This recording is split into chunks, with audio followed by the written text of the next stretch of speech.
많이 알고 공부해야지만 제대로 보이는 거예요. 제대로 봐야지만 제대로 비판할 수 있고 제대로 비판할 수 있을 때 이게 바뀔 수가 있는 거죠.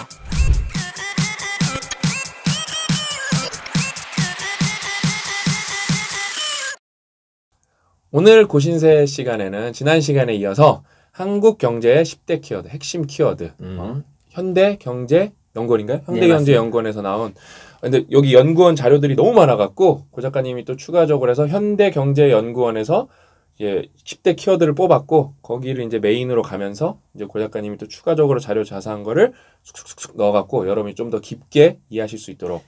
예, 보고서랑 방송이랑 같이 보시면 더 도움이 될 것 같아요. 그래서 보고서는 더보기란에다가 저희가 해놓을 테니까 꼭 한번 봐보세요. 이게 근데 좀 길어요. 생각보다 되게 양이 많아서 10대 키워드라 저희는 이제 저희 자료를 더 많이 넣고 하면 하는 거지 막 이걸 다 읽어드리는 거 아니기 때문에 관심 있는 분들은 꼭 읽어보셨으면 좋겠습니다. 예. 네 번째 키워드가 집단 면역입니다. 그래서 희망이 담긴 거죠. 그래서 2021년도의 경제 회복 속도는 뭐가 가능할 것이냐? 백신, 보급과 접종에 따라서 달라질 수밖에 없다라는 것이죠. 그래서 그 다음에 나오는 그 그래프가 애플 이동성 지수랑 일일 신규 확진자 지수를 보시면 뭐 확진 지수가 높아질 때 이동은 줄어듭니다. 자, 우리가 이동을 줄어든다는 얘기는 경제 활동이 줄어들 수밖에 없으니까 아무리 온라인이 있다 할지라도 근본적으로 우리가 대면으로 할 수밖에 없는 여러 가지 경제 활동들이 있잖아요. 줄어들 수밖에 없기 때문에 기본적으로 이 소비자가 경제에 대한 어떤 소비 심리 측면을 봤을 때 코로나가 줄어들거나 아니면 백신이 보급이 잘 되고 있구나 라는 이런 희망찬 소식이 들렸을 때 소비를 더 많이 하게 될 수 있겠죠. 그럼요. 그럴 때 이제 경제 올라간다는 그런 얘기인데 그러려면 우리가 이제 백신 그 상황을 봐야 되잖아요. 근데 여기 코너가 이 키워드가 집단 면역이잖아요. 그래서 이 질병관리본부에서 나온 집단 면역 관련된 그 데이터를 그 그림을 갖고 왔어요. 그래서 뭐 그림은 간단합니다. 그냥 면역력이 없는 사람 가운데 감염자가 오게 되면 기하급수적으로 늘어난다. 근데 이렇게 많은 사람들이 면역력이 있으면 이게 퍼지지 않는다. 그래서 집단 면역 같은 경우는 면역력을 가진 사람이 한 60% 이상이 됐을 때 어떤 건 60이다, 어떤 70이다, 어떤 80이다 여러 가지 있는데 미니멈 60% 이상이 됐을 때에 집단 면역이 생길 수 있다라고 하는데 우리 작년에 여러분 뉴스에 아시다시피 뭐 스웨덴 등등 자연적으로 집단 면역을 하려고 했다가 다 실패를 했잖아요. 그게 생각해보면 큰일 날 뻔했죠. 코로나가 얼마나 위험한지도 모르는 상태에서 게다가 코로나 걸려서 항체가 생기는지 안 생기는지 생기면 또 얼마큼 오래 가든지는 연구가 제대로 안 된 상태에 실시하는 거기 때문에 결국적으로 실패를 했고 집단 면역을 달성할 수 있는 유일한 기회는 무엇이다? 백신밖에 없다라는 결론이 지금 나온 상태에 있는 것입니다. 그래서 백신이 있을 때만 집단 면역이 가능하고 집단 면역에 대한 희망이 생길 때 우리 경제는 더 빨리 회복할 수 있다. 특히 우리 내수 측면에서도 회복할 수 있다라고 볼 수가 있겠죠. 여기서도 제가 잠깐만 하나 찝어드리면은 그 백신에 대해서 되게 음모론을 쓰시는 분들이 많은데 그냥 우리 인류 역사를 거시적으로 놓고 백신 전과 백신 후에 그 사망자 그래프를 보면은 그렇죠. 거의 0에 수렴한다고 보시면 돼요. 그러니까 예를 들면 또 그거예요. 맞아요. 부작용이 있겠죠. 백신 잘못 맞아갖고 백신 때문에 죽는 사람도 있을 겁니다. 여러분 근데 그런 식으로 따지면 자동차는 도대체 어떻게 타는 거고 버스는 어떻게 타는 거고 음식은 어떻게 먹는 거고 병원은 어떻게 가는 거고 그러니까 이게 맞아요. 근데 요즘에는 또 미디어, SNS가 발달됐으니까 그런 게 되게 부정편향이 확 퍼진단 말이에요. 네. 근데 여러분 나중에 우리가 이제 백신 접종 시기가 되면은 정말 이게 집단 면역을 꼭 해내야 돼요. 근데 외국도 여러분 똑같이 이 백신에 대해서 음모론이 너무 많기 때문에 유튜브 여러분 우리가 이 얘기하죠? 또 댓글 달려요. 미친놈들 얘네 누구 뭐 사주 받았구나 이렇게 그러면서 너무 제가 안타까워서 그래요. 빌 게이츠? 빌 게이츠 부자 만들려고 이 새끼네들 책 추천하더니 연결돼 있구나. 나 연결 좀 됐으면 좋겠다 빌 게이츠랑. 아무튼 그렇게 해서 이게 너무 이게 심해갖고 자주 얘기해 드릴 건데 우리가 꼭 집단 면역을 해내야 된다. 네. 제가 딱 그 말씀을 드리려고 했던 거예요. 왜냐면 자 그러면 백신 보급해서 잘 하면 되는데 이게 난관이 많이 있습니다. 일단은 지금 현황 한번 보죠. 현황 그 파이널 타임즈에서 나온 그 데이터인데요. 지금 제목이 글로벌 레이스 투 백시네이트 그러니까 백신을 받는 접종하고 있는 그런 나라들 보시면 이스라엘이 단연 잘 나가고 있죠. 그래서 100명 중에 32명. 근데 이스라엘 관련된 그 뭐지 지금 연구를 보니까 아직 정확한 연구가 아닙니다만 접종자가 인구 한 20% 정도 되면 효과가 나타난 것 같다. 라는 얘기가 있어요. 10%까지 몰랐는데 20% 되니까 뭔가 이렇게 억제가 더 되는 것 같다. 그런 그 소식이 있습니다. 그 얘기는 우리도 뭐 60%딱 빨리 맞추면 좋겠지만 한 20% 30% 넘어갈 때부터 유의미한 성과가 나오지 않을까. 그러면 사람들이 조금 희망을 갖게 되면서 어떻다? 예. 경제 심리가 좀 좋아지지 않을까라고 하는 건데 지금 이 레이스 백신 이 사망파를 보시면 이거는 처음에 백신이 보급될 때보다 매우 낮은 수준의 접종률입니다. 그러니까 예상을 한 것보다 접종이 잘 안 되고 있어요. 보급도 잘 안 되고 있고. 그래서 실제적으로 실제 실행을 했을 때 생각보다 백신 접종이 매우 더딘다는 걸 우리가 알 필요가 있고 그거에 이제 원인이 여러 가지가 있습니다. 근데 그 중에 되게 큰 것 중에 하나가 말씀하신 백신 불신론. 여러분 그 선진국 같은 경우는 어떤 통계를 보면요. 설문조사 했더니 성인 중에 4명 중에 1명은 맞지 않겠다. 혹은 내가 믿을 수 없다. 백신을. 물론 그 믿을 수 없다라는 건 두 개 나눠집니다. 하나는 지금 나온 백신이 워낙 빠른 시일 안에 나왔으니까 그걸 믿을 수 없다. 라는 것도 있지만 애초부터 백신 불신론을 신봉하신 분들이 많이 있어요. 그것이 이제 짬뽕이 돼 있는 건데 근데 이제 문제가 뭐냐면 뉴스에 어떤 뉴스가 잘 팔리냐 이 부작용 나온 뉴스가 너무 잘 팔리는 거예요. 뭐 노르웨이는 뭐 어쩌다가 누구 사람들 막 죽었다, 막 단체 알레르기가 생겼다, 막 그런 뉴스가 막 나오다 보니까 원래 긴가민가 불신이 좀 있었지만 긴가민가 했던 사람들도 그런 것만 보면은 어떤 그게 통계적으로 유의미하다, 유의미하지 않다라는 걸 따지기보다 그렇지 백신 지금 문제가 있지라는 인식이 생기면서 이게 빨리 백신 접종을 받고 직접 면역을 만들어야 되는데 예, 그런 것이 더딘 상태. 그래서 일단은 이게 우리나라 사례를 빼고 글로벌적으로는 백신 접종이 기대보다 훨씬 더 안 될 것이다 라는 것이 지금 추세는 거의 확정화되고 있고요. 그래서 게다가 이게 중요한 게 다음 그래프 보시면 가난한 나라는 가난한 나라는 아예 보급도 못 받고 있어요. 구매조차 못했다. 그렇죠. 아무리 이게 글로벌 이동이 많이 제한된 상황이 할지라도 그래도 사람이 왔다 갔다 하는 것이거든요. 그러면은 이 코로나가 전체적으로 우리가 억제하려면은 거의 모든 나라가 웬만한 나라가 다 집단 면역을 이루어야만 가능한 거예요. 그럴 때 우리 지구가 인류가 코로나 이겨냈다 할 수가 있는데 지금 가난한 나라 같은 경우는 아예 보급 자체가 안 된 상태예요. 돈이 없으니까. 예, 그렇죠. 살 돈이 없으니까. 그래서 나온 결론이 뭐냐? 예, WHO에서 뭐죠? 코로나19의 집단 면역은 2021년에 달성될 수 없을 것이다 라고 얘기하고 있는 것입니다. 이게 맞죠. 신 박사님 말씀하신 게 다 맞는 얘기입니다. 이 추세로 가면은 지금 택도 없어요. 택도 없는 상태입니다. 그래서 우리가 백신에 대한 희망을 당연히 가져야 되겠지만 근데 너무 희망적인 시나리오가 지금 진행되지 않고 있으며 또 우리가 최악의 상황을 생각하면서 우리가 경제 상황을 그려봐야 되지 않겠나라는 생각이 듭니다. 국내 상황 어떤가? 국내 상황 넘어가서 재밌는 얘기 하나 해드리면은 이게 얼마나 여러분 백신을 보급하는 게 힘드냐면은 보신 분들은 좀 아실 거예요. 미국에서 어떤 일이 있었죠? 여러분 이게 백신이 귀해요 지금. 그래서 누구한테 우선권을 주냐면은 가장 위험한 분들, 그 의료진들한테. 그래서 의사나 간호사분들은 우선으로 맞을 수 있는 권한이 있거든요. 그래서 미국에서 간호사분이 실시간으로 맞았는데 쓰러진 거예요. 근데 원래 빈혈이 있어서 쓰러진 건데 하필 재수없게 생방송으로 그러니까. 그거 맞는 거 보도된 사람이 진짜 하필 재수없게 쓰러진 거예요. 그래서 그분 어떻게 됐냐 제가 후일담을 봤어요. 아주 건강하게 잘 계신다. 근데 그런 게 뉴스에 나오니까 미국에서도 댓글 봐보니까 이럴 줄 알았다고. 그렇지. 너네나 맞으라고. 그럼 여러분 답이 없는 거예요 결국에는. 물론 우리가 지금 나 백신이 뭐 안정성에 대해서 뭐 지금 워낙 짧은 기간 나기 때문에 문제가 있을 수 있겠지만 이제 중요한 건 그겁니다. 뭐가 급하냐? 지금 코로나로 피를 입는 게 훨씬 더 큰 데미지거든요.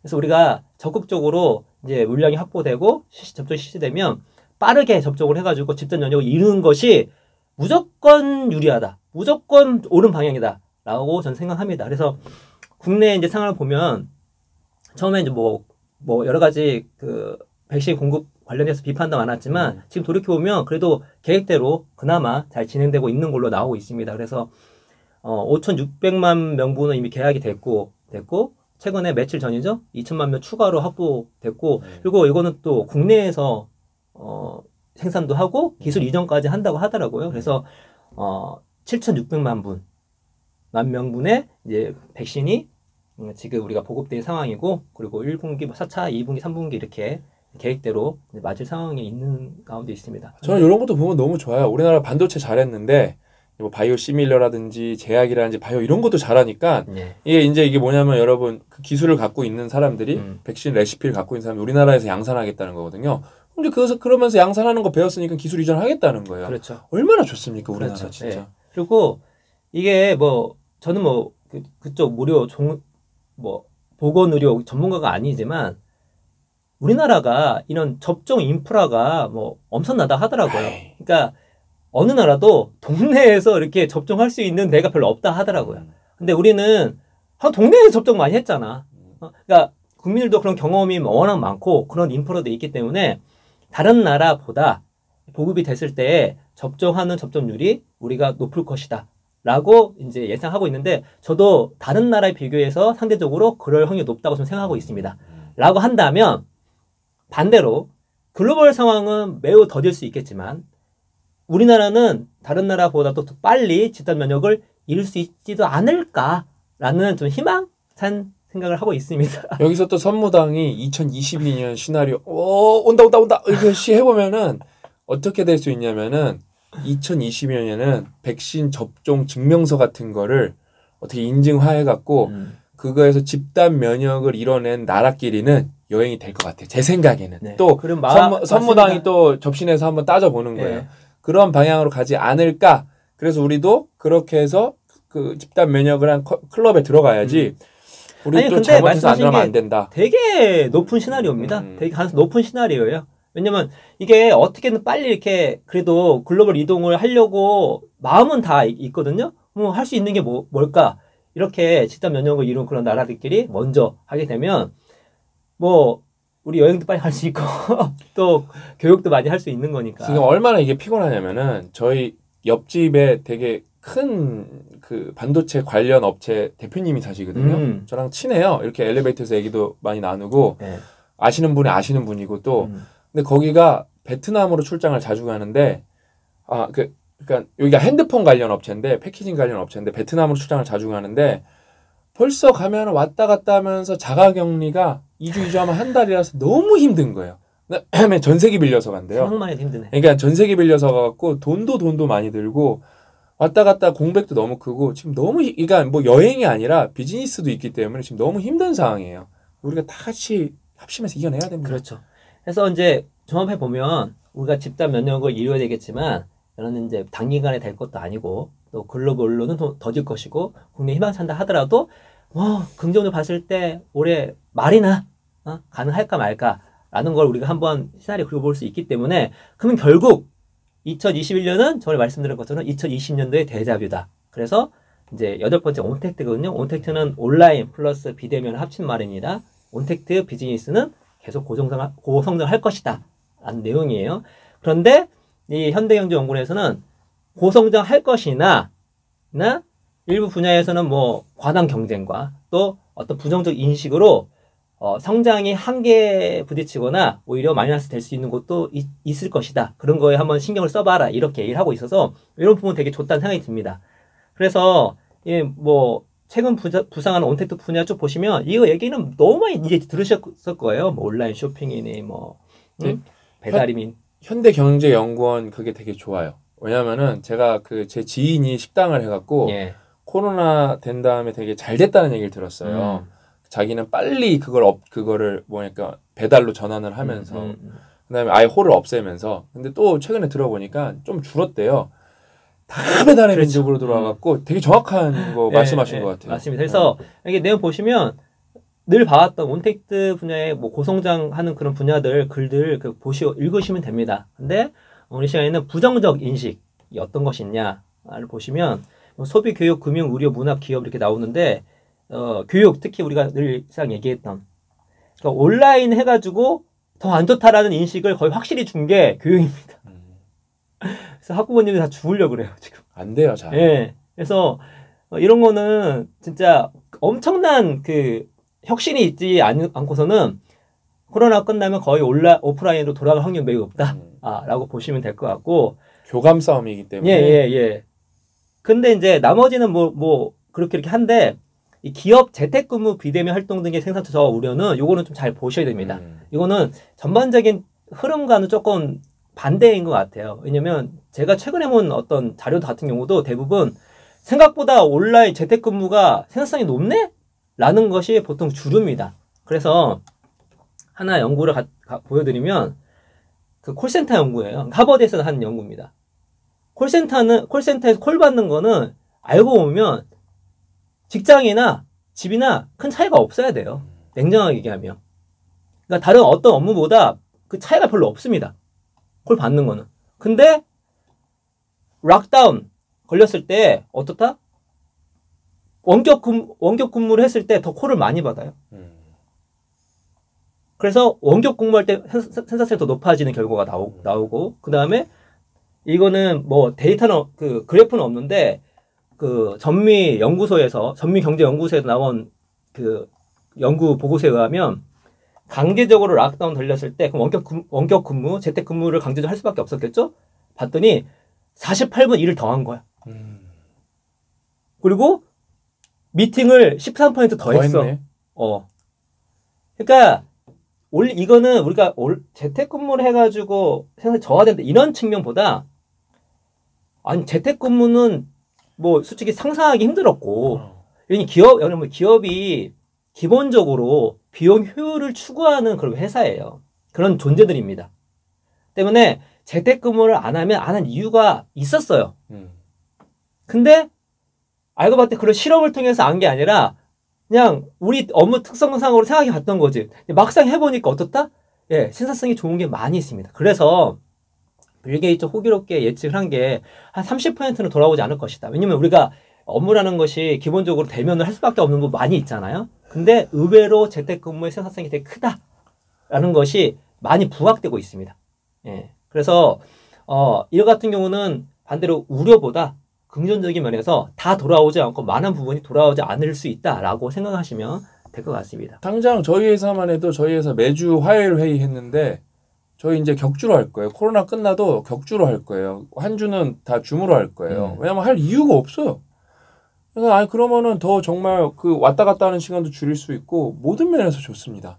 그러면서 2주에 한 번 모이니까 먹을 때 더 비싼 거 먹고 다 뷔페 가고 호텔 가고 그러면 됩니다. 우리는 그냥 그러면. 그래서 지금 나오는 건 이런 뭐 생산성 저하보다 이제 이렇게 나오는 의견 중에 그거게 나와요. 뭐냐면 창의적 발상에 대해서는 조금 안 좋지 않냐. 교류가 떨어지니까. 왜냐면 되게 유명한 연구 있지 않습니까? 네. 과학자들 연구했을 때 과학자들이 각 잡고 회의할 때 아이디어 나온 게 아니라 회의 끝나고 이렇게 잡담하면서 커피 마시고 만나고 할 때 그래서 그때 거리 지수까지 다 계산. 그렇죠. 네. 그래서 그 우연한 충돌이한 창발 이런 것들은 이게 줌에서는 쉽지 않아요. 줌 회의 해보신 분 아시겠지만 줌 회의 단점이 뭐냐면 오디오가 물리면 진행 자체가 안 됩니다. 이게 오프에서는 오디오가 좀 물려도 진행이 돼요. 약간 서라운드 들리고 맥락적으로 그걸 파악을 하고 진행이 되는데 줌 회의는 오디오 물리는 순간 무슨 소리도 안 들리고 진행이 안 됩니다. 그래서 또 어떤 말에 즉각적 반응도 쉽지 않고 기본 베이스를 뮤트를 시켜놓고 그러니까 이걸 소리를 안 나게 끊어놓기 때문에 뭔가 즉흥적으로 나오는 것도 좀 적습니다.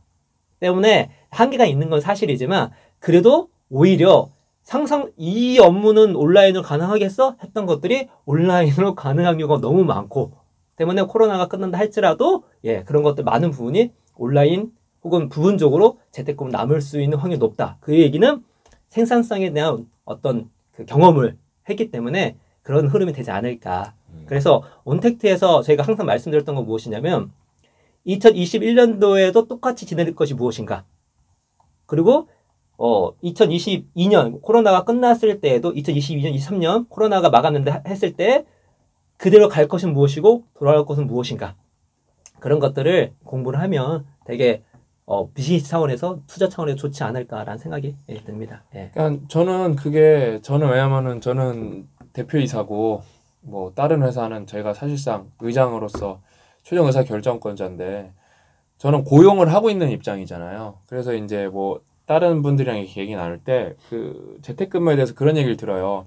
집에서 하면 집중이 안 된다는 거예요.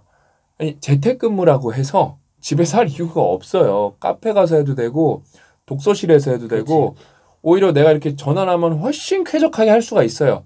저는 그래서 좀 깊게 나오면은 대부분은 솔직히 변명으로밖에 안 들리는 케이스밖에 못 들어봤어요. 직접 들은 거는. 근데 제가 확실히 그거는 인정을 해요. 구글.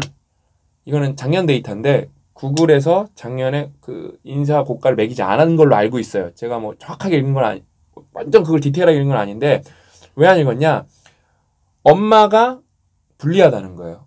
왜? 뭐 이거는 전 세계 공통이에요. 맞습니다. 아무리 양육을 공통으로 하려 그래도 아이는 엄마를 찾을 확률이 아빠를 좋아하는 아이도 있을 거예요. 근데 엄마를 찾을 확률이 무조건 압도적으로 높기 때문에 둘 다 집에 있으면 누구한테 매달리냐?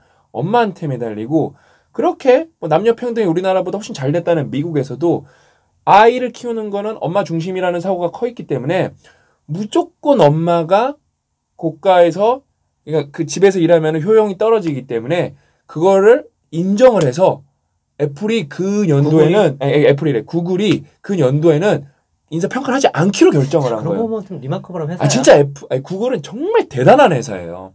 그래서 또 그 아까는 제가 뭐라 그랬죠? 생산성 떨어진다는 건 변명이다라고 말했지만 또 맥락을 방금 바꿔 말했잖아요. 또 엄마 케이스로 보면 또 다른 얘기다. 그거를 좀 더 또 얘기를 해보면 지금 힘든 게 코로나 때문에 학교도 안 가서 힘든 거잖아. 근데 만약에 코로나가 끝났어. 애들 학교를 가. 다른 그러면 얘기라는 거예요. 그러면 온라인상으로 더 그렇죠. 좋을 수밖에 없겠죠. 네. 상대적으로 지금보다는. 그냥 그런 거를 우리가 따져보는 게 고신세에서 우리가 해야 될 일인 것 같아요. 그냥 단순하게 지금 이 상황만 놓고 온라인은 좋다, 나쁘다가 아니라 어떤 상황에서는 맥락적으로 좋을 수 그렇죠. 있고 네. 어떤 상황에서는 또 다른 맥락적으로 나쁠 수 있다. 이거를 우리가 왜냐하면 100% 정답이라는 게 없거든요. 인생에서. 그런 거를 따져보는 게 우리 고신세에서 저희들이 여러분들과 함께 해야 되는 공부 아닌가 생각해 보면서 2부는 또 여기서 마치고 3부에 또 한국경제 10대 키워드로 찾아뵙도록 하겠습니다. 오늘 이야기는 여기까지고 다음 3부에서 더 알찬 내용을 찾아뵙도록 하겠습니다. 또 만나요.